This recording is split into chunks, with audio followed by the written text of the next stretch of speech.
you know.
All right, good morning, ladies and gentlemen of the media. Good morning, members of the public who have tuned in. I bid you a warm welcome to this week's installment of the Government Accountability Series. In the last few weeks, a matter of some concern has lingered and become the subject of commentary within sections of the Ghanaian society. It has to do with the ownership and management of the information management system that is used within our health sector. In the last week, there have been some hitches that have created some concern for members of the Ghanaian public.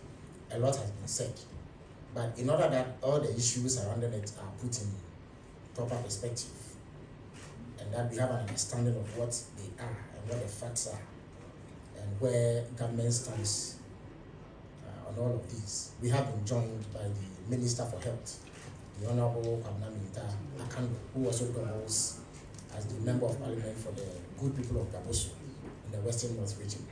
He's here with a team of officials from the ministry to take us through the issues at stake with a view to achieving full understanding of all the matters that are at play. So without taking any more of the time, I would invite the Honorable Health Minister, the Honorable Kwabena Akando, to make his presentation. Thank you very much.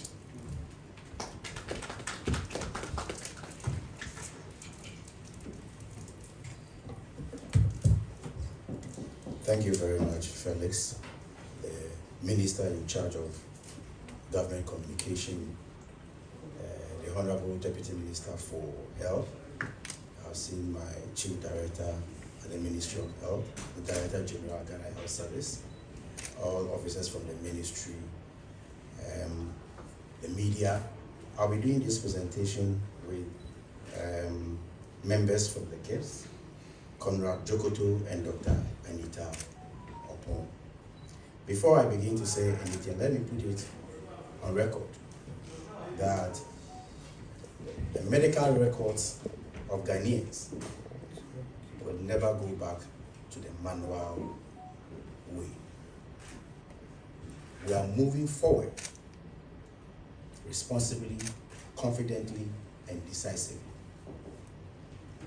At this point, I would want to share with you the facts, nothing but the fact as we inherited. In 2019, Ghana government signed a contract with a company called Lhims.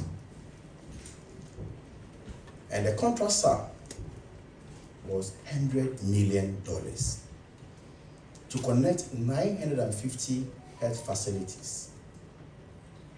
The contract was supposed to expire in 2022.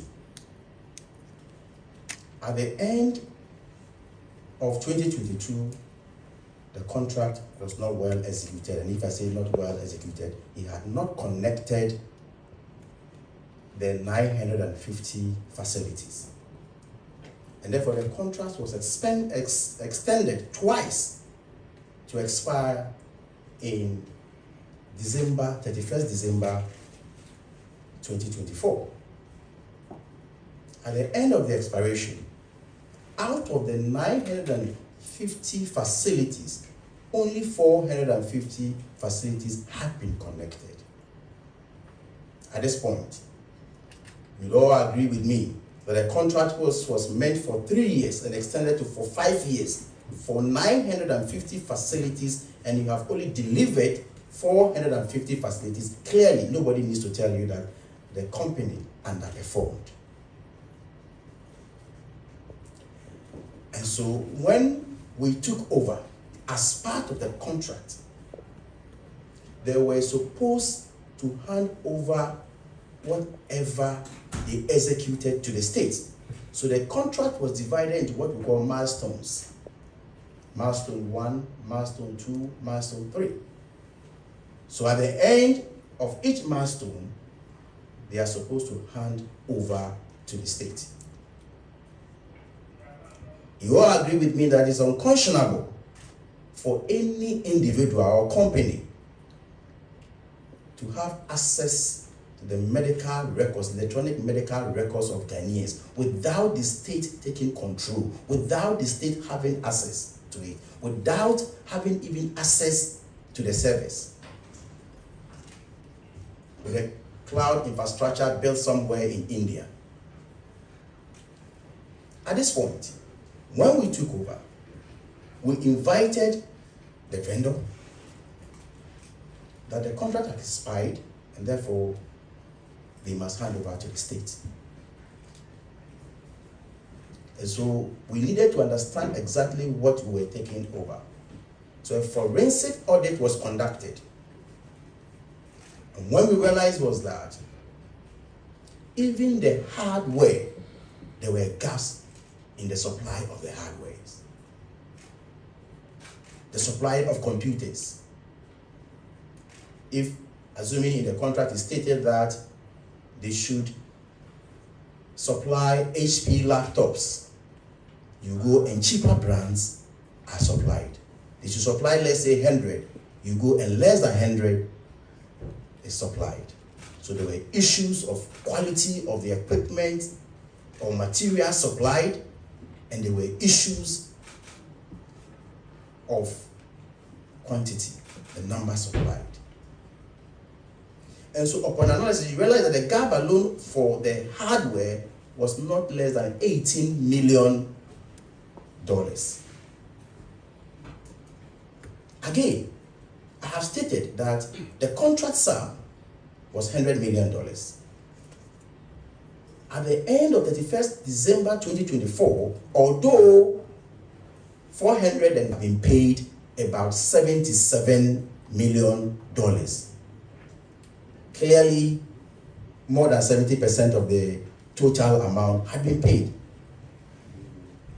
And less than 50% of the work has been done. At that point, we had to refer everything to the AG and the appropriate quarters, including the security, for advice and appropriate action. As a ministry, what we had to concern ourselves with was the solution of the matter to get out this mess. In order to avoid these disruptions and the shutdowns we are experiencing, although we didn't have any contract with the vendor as at the time we took over, we indicated to the vendor that the ministry was ready to sign service maintenance agreement covering the 450 health facilities. Don't forget that the software is and was not for the state. That is why it's called Lhims, Lightwave Health Information Management System. It's not for the state. In the agreement, we indicated that before we sign such an agreement with you, you have to hand over the data to the state, and you must give us administrative access to the service. The vendor insisted that those clauses must be expunged from the agreement. We cannot expunge those clauses from the agreement because it is the state that must take charge of these data. So the vendor decided to switch the system of as and when he desires and as and when he demands what. And this has gone on for some time now, more than 2 months. And for the past 2 weeks or so, the system has been completely down. If this is not blackmailing, I don't know what it is. At that point, what was important was to find a solution to get out of this mess. And so, ladies and gentlemen, the good news is that we have the solution. And the solution, in finding the solutions, we have taken cognizance of the issues that have gotten us here. And so it was the issues we were resolving one after the other. What were the issues? The issues, one, was that the software didn't belong to the state. And so when we are going for any new software, the software must be for the state. And so today we have Lhims. And the Lhims is Ghana Health Information Management System, and not for any individual. The next solution was the fact that there was nothing like any exchange. And so we have established an exchange where even if you invite any vendor in, the vendor will then plug in and will not have any vendor will not have a direct integration to our billing system or to any other sector. You necessarily will have to go through the exchange. 150 have been connected, and therefore we have an outstanding of about 500 health facilities. Going forward, we'll open up for companies and players in the sector to bid, provided they meet the necessary requirements. So that we'll open it up and they will all go through the exchange, the middleware, so that in future we will not end at where we are at the moment. The plan going forward is that in the next 1 week, we are going to begin with the teaching hospitals, the regional hospitals, and the highly populated district hospitals to roll them over onto the system, the Lhims. In the second week, we'll be looking at the rest of the district hospitals, and then in the third week, we'll be looking at the polyclinics, the health centers, and the CHIPs. In the fourth week, we'll do the MOPAs.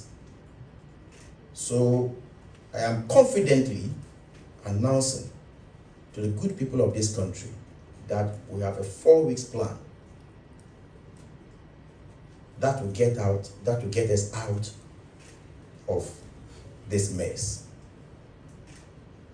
And so at this point, I will allow Dr.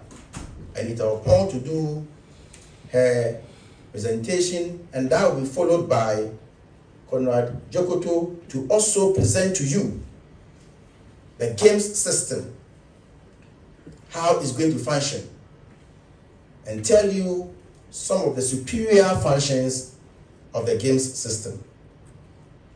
So I thank you very much for the opportunity.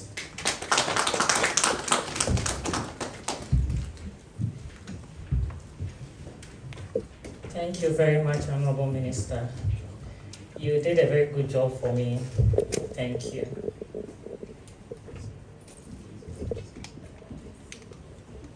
Okay, so why are we here?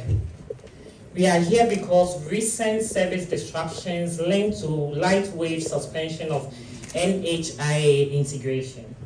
And there is public interest. What is the interest? Access to care, continuity of claims, and who holds Ghana's health data, as the minister said. And our goal here today is simple: to share verified facts, what's working, what's being fixed, and what's next. I think the minister gave us a very extensive background information. So this is how the audit was done. There was a work stream. They reviewed contracts, they looked at delivery notes, acceptance forms. They did a physical verification of information in all the 16 regions in the country. They did functional tests. We had interoperability, user evidence, and some quality assurance. Where we really are.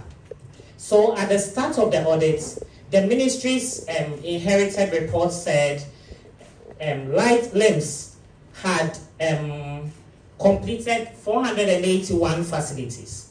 But based on the verification, we realized that it was actually 450 that was operational. 31 had not been made operational. It was not on the ground. And this was concentrated in the eastern region, and most of them were in the health centers. So out of the 450 verified, we realized that 443 were completed during year 1 and year 2. So they had 6 milestones, and they completed whatever was assigned to them during year 1 and year 2. So when the contract was renewed, the 2-year renewal they had, they were expected to deliver 157 more facilities. And out of the 157, which the government of Ghana paid for, they only delivered on 7. So these are the payment versus delivery.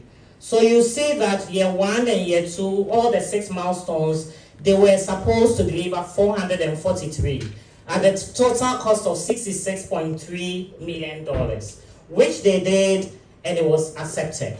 So when it was renewed again, that was year 3, they were expected to deliver deploy 157 facilities. They only delivered 7. They deployed 7, and it was accepted. Bear in mind, they were paid for the 157 for year 1 and the milestone, year 3 and milestone 1. But only 7 sites were accepted by end of year 31st December 2024. The issue with year 3 and milestone 1, why this matters. So you see that we are exposed to them at an approximate sum of 10.1 million of prepaid but undelivered scope of work. So the risk here is, with the contract expiring, government enforceability weakens unless there is a very valid extension or variation. So when you look at the table here, you see the tranche. We paid 10.6 to them to deliver 157 facilities or deploy 157 facilities, but they only deployed 7, representing 4.4% of the work they needed to do. So you see, approximate value of delivered sites is 472,000 plus, and we had already paid 10 million to them. So if we do the hardware analysis, if we take the desktops, they charged $600 per desktop, per their own specifications. And for the total contract period, they were expected to deliver 25,799. For year 1 and year 2, they were supposed to deliver 13,125 laptops. So you see that according to their own documentation, as per way bills with the Ministry of Health, we realized that what they had was 5,054. But the team decided to go ahead and do physical verification and even counted laptops that had gone bad, the ones that were not good, and what we got was 7,060. The variation here is 6,065 that were not supplied, but monies were taken for. Then if we take the mast and grounding, they were expected to do 9,502 within the total contract period. For year 1, year 2, we're expecting them to do 445, that's 445. According to the ministry's documentation, they only did 49. But when we did the physical verification, we realized they did 73, which were very poorly executed. And so if things are not done well, you can imagine the consequences this will have on our equipment. So you see the variation there is 372 undelivered work. And so they didn't do 83.6% of the work. Meanwhile, they had taken the full amount. So total exposure from our audit findings for year 1 and year 2 scope, based on the hardware, you see our exposure is 18.9 million, which has already been paid but not evidenced in the field. These things were not deployed properly.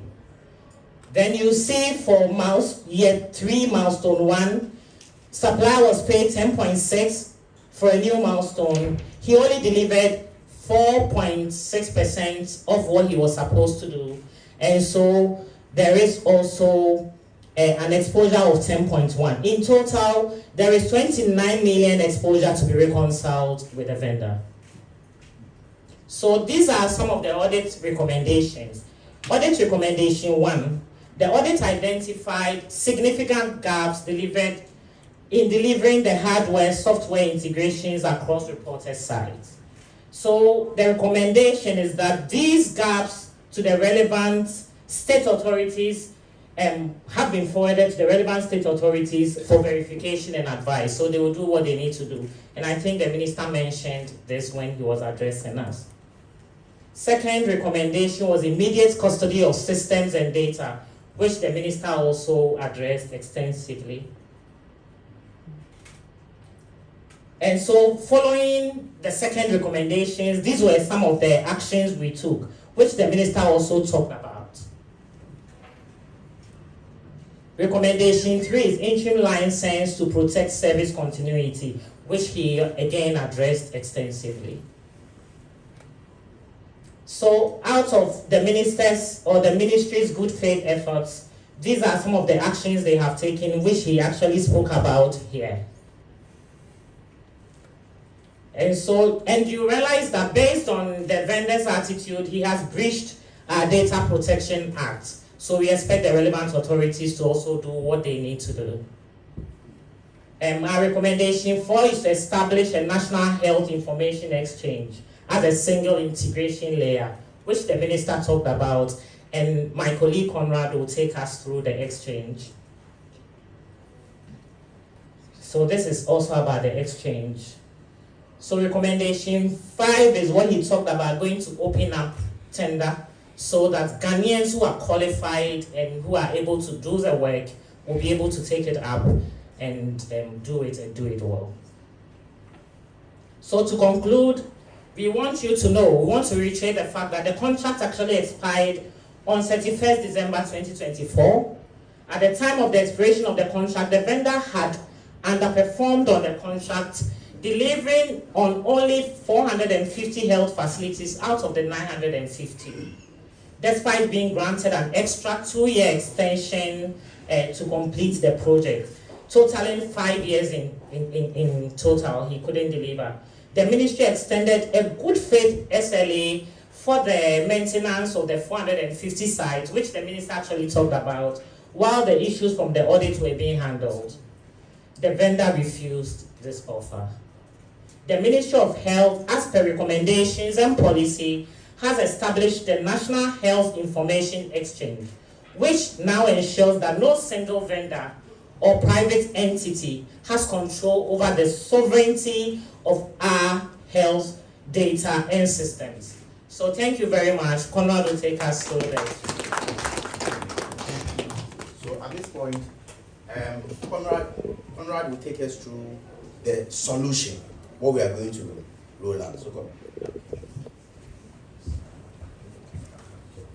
Mr. Minister, thank you so much for that. Okay.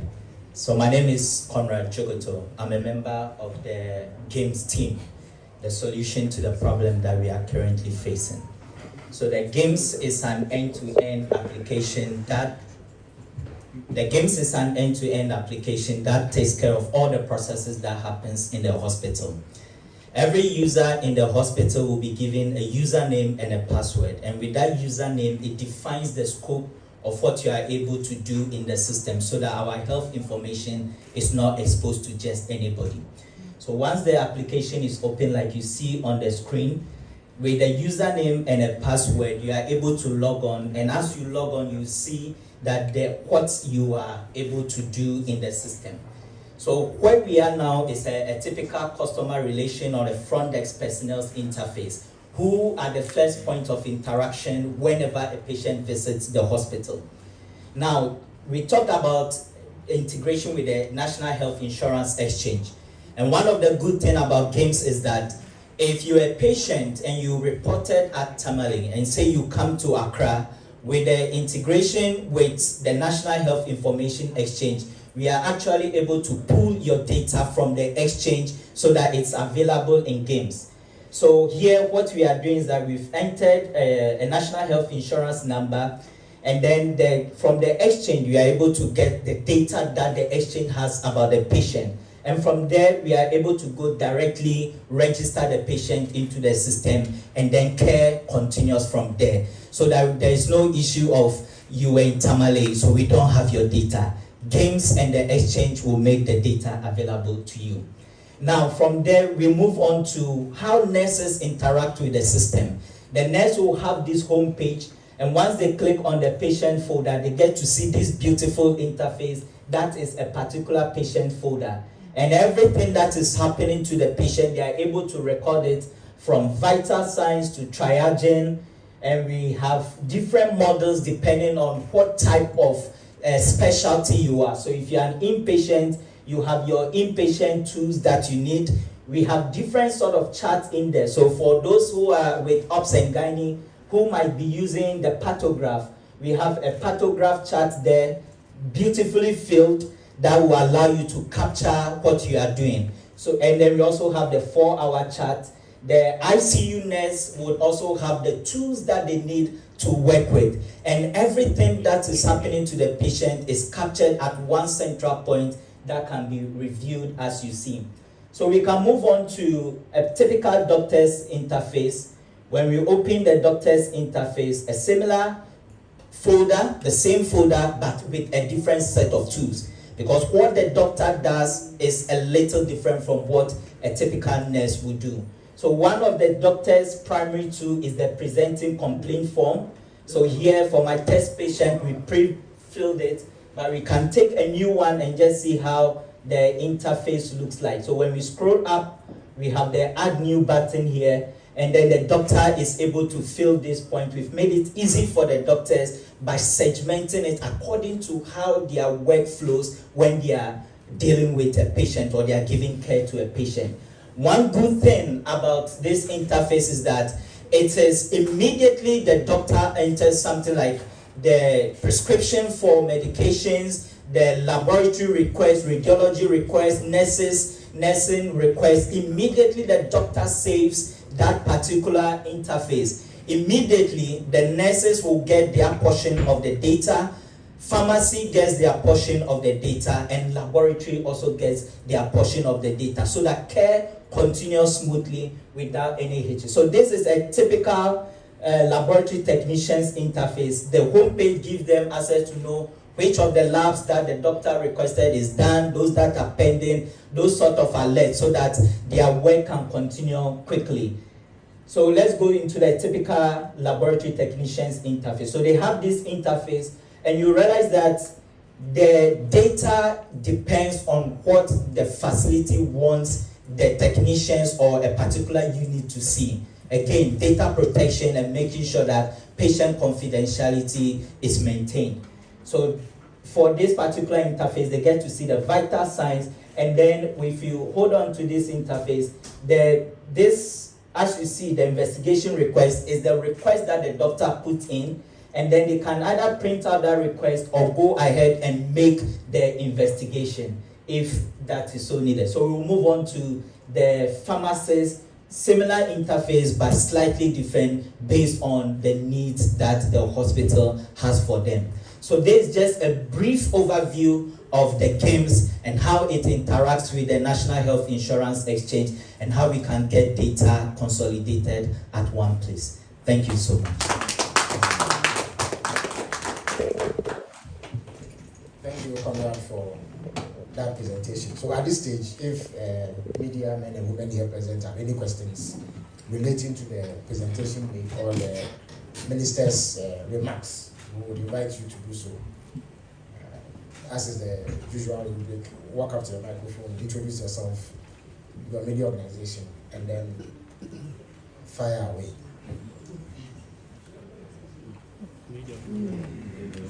All right. In the interest of time, I advise all of you to move towards the microphone so that so please adjust the microphone to.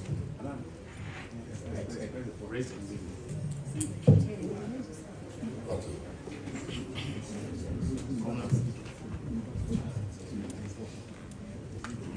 Yes, okay. Thank you. My name is Abdul Hanan Adam, AIB Network. Minister, I want to find out from you, since the vendor did not execute the contract well, underperformed, but was paid about 70% of the amount. Is it, are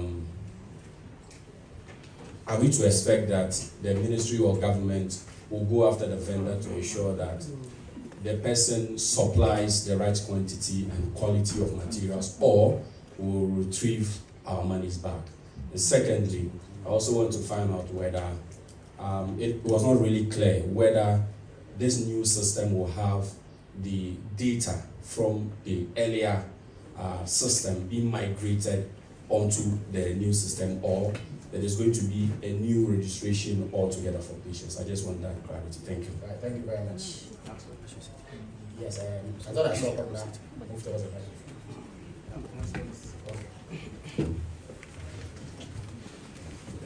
Maxwell Bajo from Joy News. It appears it is fate accompli for Lightwave. I just want to find out from the minister. Now we are trying to open up the bid for more companies, competent companies, to come in to bid if they have the capacity. Are you going to consider Lightwave should they come? And then my second question also, if you agree to make adjustments to the service level agreement, would you be willing to reverse, this position that we've taken, or it's fait accompli? Last question. Honourable Minister, you were sorry. Last one. You were the ranking member, I think, during that period, and as part of your role, you were supposed to play oversight duties, on this sector and all of that. I just want to find out, did it come up at any point in time, and what was your position at the time? Thank you. All right. So let me invite the minister to answer these 5 questions initially, and then we'll come back and take some more. Thank you very much. Thank you very much for the questions. Let me state that since we began this journey, all stakeholders have been on board. So from the CEOs of teaching hospitals, medical superintendents, IOCO, AG, Minister for Communication, everybody has been on board. And so the issues of legality and the security issues have been referred to the AG for advice and the appropriate action. So the AG's advice is maybe what will end us, or what will make us retrieve whatever we need to retrieve from the vendor. Then the issue of data. Yeah, that was another sensitive issue in thinking through the solution. But at the end of the day, we found a solution. And the solution was that, because all the claims was made to National Health Insurance We went to the National Health Insurance data and reconstructed all the data. So as I speak to you now, we have constructed not less than 14 to 15 million, and we have not less than 71 to 72 million visits. And so the issue of the reconstruction of data is secured, and we are doing more. Are you going to consider Lhims in your in your next procurement? That's a very difficult question to answer. But of course, I honestly think that they have not demonstrated good faith, and it will be inimical to the state to do business with such a vendor going forward. Look, in all fairness, even if you have issues with government, no matter what, and I believe and honestly believe there's no issue, you don't go switching on and off of the system, shutting it up down completely. That is very dangerous for the country. And so dealing with such a vendor is very difficult. I must be very honest with you. Very, very honest with you. The issue about reversing my position, I think that this response should tell you whether or not I'll reverse my decision. But you were a ranking member on the health committee. You know, this contract never came to Parliament. It never came to Parliament. So the contract was signed between the minister and the vendor. It was never a contract that was considered by Parliament. And so I think I have responded to the few questions that you asked. If there are, you can. The first contract, which is the controversy now, cost the taxpayer $100 or so million US dollars, to which about $76 million has been expended. The current arrangement, which is the Ghana Health Information Management System, which we're building entirely, how much is it going to cost the taxpayer? How much has already been expended? Okay. So, let's invite. okay. My name is Ejon Amensa. I'm Ejon Amensa, and I work for FM News Online.com. Minister, are you considering compensating the patient at the time that the system is down? When you have national health insurance card, you go to hospital and the system is down, you have to do cash and carry. And those affected patients, will be any compensation for them? Secondly, when are you going to see action from the AG department? You made the point that you referred the matter to AG department. How soon are you going to see AG acting on that?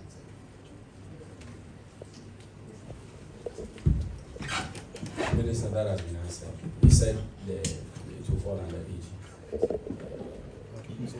So can I go ahead? Please go ahead. Okay, so new contract, how much? When we went through, and let me make the point that we are not starting everything afresh. It is only the software we are dealing with. The software and how we can own the software, the integration, and the middleware. That's what we're doing. So we are building on the infrastructure. The infrastructure has already been established. And so we are not going to go back to buy new laptops and what have you. So where we are, when you look at the details of the contract, how much it costs the state to do what we are going to do, we are going to use half. We are going to use half of what they use to do what we are going to do. So I can assure you that is value for money. Was there another question? Yes. Action from AG.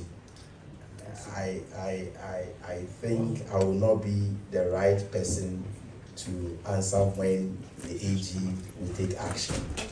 But I can assure you that the AG will expedite action on this matter because it's an emergency. Yeah. And let me also use this opportunity to apologize profusely to Ghanaians who have gone through difficulties, inconveniences as a result of the happenings in the health sector. I can assure you that this will guide us, and going forward, we don't intend going back to this situation. And this is how a country is governed and built. You learn from your experiences and you build on your mistakes. Thank you. Good morning. My name is Emmanuel Romeo Tete. I report for Hoto FM. Honorable, please, I want to know, as you said earlier, the first one didn't pass through Parliament. Please, the current one, has it passed through Parliament? Thank you. I am not accusing the minister for not bringing it to Parliament. It's a process and it didn't need to come to Parliament. But I brought in that because I was referred to being a ranking member and my position on it then. That is why I referred to the issue of Parliament. But it doesn't necessarily mean that it should have come to Parliament. So for the avoidance of doubt, you are saying that it did not require... It did not require parliamentary approval. It did not require parliamentary approval. My name is Vanessa Iloton Boateng from Metro TV. My question is, what concrete legal institutional mechanism is the ministry putting in place to ensure that future governments cannot overturn or replace this new EMR or do things as real with the system? Thank you. I think the system has solved itself. We cannot go back. We are where we are because the country didn't own the software. That's why we are where we are at the moment. So once we own the software, I don't think we'll go back to this. So that is the mechanism we have put in place to solve the situation. We are not going to go back. The software is for the state and is for the state. There's one more question. Thank you, Minister. My name is Collins Kobe Bodi. I report for KSB Media. My question is, how will the ministry monitor the vendor performance? Yeah. Now that multiple players will connect through the exchange. Thank you. Well, I must confess, it was one of the weaknesses of the ministry. As I stated in my submission, at the end of each milestone, the ministry should have insisted to take control before even moving to the next step.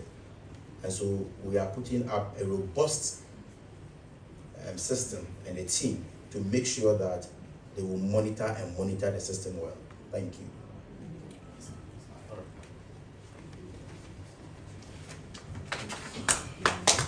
Thank you very much, Honorable Minister, for those concise answers. So that brings us to the close of today's session.